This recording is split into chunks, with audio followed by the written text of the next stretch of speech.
പക്ഷേ കാര്യങ്ങൾ മുഖ്യമന്ത്രി എല്ലാ നിലയിലും വ്യക്തമാക്കി കഴിഞ്ഞ സ്ഥിതിക്ക് വീണ്ടും പ്രതികരണമായിട്ട് വരുമ്പോൾ അത് ഗുണത്തേക്കാളേറെ ദോഷം ചെയ്യുന്ന ഇടപെടലാണ്. അത് ആവർത്തിക്കുന്നത് ഇടതുപക്ഷത്തെ ദുർബലപ്പെടുത്തും.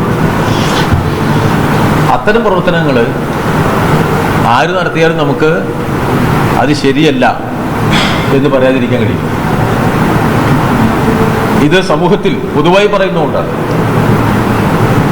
സമൂഹത്തിൽ പൊതുവായി പറയുമ്പോൾ സ്വാഭാവികമായിട്ട് നമുക്ക് ആ നിലപാട് തെറ്റാണ് എന്ന് പറയേണ്ടതുണ്ട്. യാതൊരു സംശയം അക്കാര്യത്തിലുണ്ടായിരുന്നു. അപ്പം ഇപ്പോൾ അൻവർ സ്വീകരിച്ച നിലപാട് പൊതുവെ ഗുണം ചെയ്യുന്നതല്ല, അത് ശരിയായില്ല. ഇപ്പം വീണ്ടും മുഖ്യമന്ത്രി കാര്യങ്ങളെല്ലാം വ്യക്തമാക്കിയതിന് ശേഷം വീണ്ടും പുതിയ നിലപാടുകളുമായിട്ട് വരുന്നത്, ഏത് നിലപാടായിട്ട് വന്നാലും അത് ഇടതുപക്ഷത്തെ ദുർബലപ്പെടുത്തുന്നതാണ്. അത് നമുക്ക് അതിനോട് യോജിക്കാൻ കഴിയില്ല. സ്വതന്ത്രൻ എന്നുള്ള നിലയ്ക്ക് അദ്ദേഹത്തിന് അഭിപ്രായം പറയുമ്പോൾ സ്വാഭാവികമായിട്ടും പാർട്ടി വിശദീകരിക്കും, ഗവൺമെൻറ് വിശദീകരിക്കും. അവിടെ അവസാനിക്കേണ്ടതാണ്. അതിൻ്റെ അപ്പുറത്തേക്ക് കാര്യങ്ങൾ കൊണ്ടുപോകുന്നത് ഗുണം ചെയ്യില്ല, ഗുണം ചെയ്തിട്ടില്ല. അതുകൊണ്ട് ആ നിലപാട് നമ്മൾ പാർട്ടി എന്ന നിലയിൽ വ്യക്തമാക്കേണ്ടതുണ്ട്.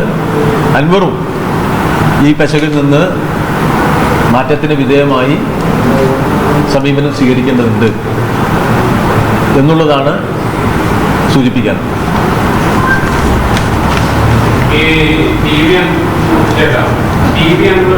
ഇടതുപാത വിട്ട് സഞ്ചരിച്ചുകൊണ്ടിരിക്കുന്നതാണ്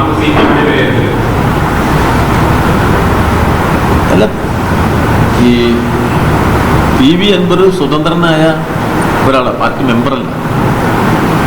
സ്വാഭാവികമായിട്ടും വിഷയങ്ങളെ സംബന്ധിച്ച് പാർട്ടി വേദികളിൽ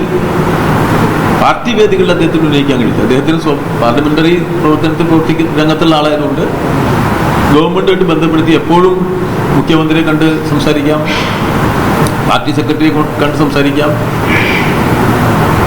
വിഷയങ്ങളിൽ ഞങ്ങൾ ആരും സംസാരിച്ചാലും ഗൗരവപൂർവ്വം പാർട്ടി പരിശോധിക്കുകയാണ് ചെയ്യും. പാർട്ടിയുടെ ഒരു രീതി അതാണ്.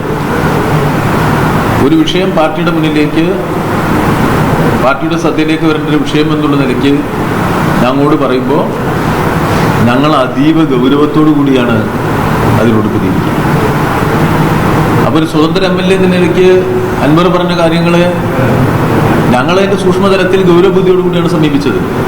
പക്ഷേ കാര്യങ്ങൾ അതിൽ നിയമാധിഷ്ഠിതമായും വ്യവസ്ഥാപിതമായിട്ടാണ് അതിൽ നമുക്ക് ഇടപെടാൻ കഴിയുക. ആ ഇടപെടലാണ് നമ്മൾ നടത്തിയിട്ടുള്ളത്.